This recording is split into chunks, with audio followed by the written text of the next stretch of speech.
জাতীয় সংসদ নির্বাচন সামনে রেখে আগামী শুক্রবার ৬ ফেব্রুয়ারি বিএনপির নির্বাচনী ইশতেহার ঘোষণা হতে পারে বলে জানিয়েছেন বিএনপির নির্বাচনী পরিচালনা কমিটির মুখপাত্র ডক্টর মাহদি আমিন। মঙ্গলবার দুপুরে গুলশানে বিএনপির নির্বাচন পরিচালনা কমিটির কার্যালয়ে এক সংবাদ সম্মেলনে তিনি এই কথা বলেন।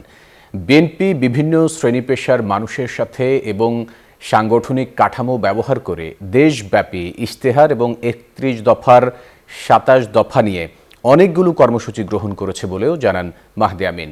এ সময় বিএনপি চেয়ারম্যানের উপদেষ্টা জানান, গত এক সপ্তাহেই বিএনপি চেয়ারম্যান তারেক রহমানকে লক্ষ্য করে ২৯টি ভুয়া ও বিভ্রান্তিকর তথ্য ছড়ানো হচ্ছে।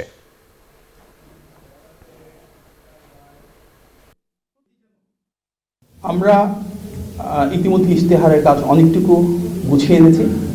বিএনপি সে রাজনৈতিক দল যেটি বিভিন্ন শ্রেণী পেশার মানুষের সাথে এবং সাংগঠনিক কাঠামো ব্যবহার করে দেশব্যাপী ইশতেহার এবং আমাদের ৩১ দফা নিয়ে ২৭ দফা নিয়ে অনেকগুলো কর্মসূচি গ্রহণ করেছি। তার আলোকে আমাদের ইশতেহার অনেকটাই প্রস্তুত। একটি পরিকল্পনা আছে, আগামী শুক্রবার আমরা হয়তো ইশতেহার ঘোষণা করতে পারি। সেটি চূড়ান্ত হলে আমরা আপনাদেরকে অবহিত করবো ইনশাআল্লাহ। সব মশার বিরুদ্ধে সুরক্ষা দিতে এলো বসুন্ধরা এক্সট্রিম অ্যারোসল। মশার বিরুদ্ধে এক্সট্রিম সুরক্ষা।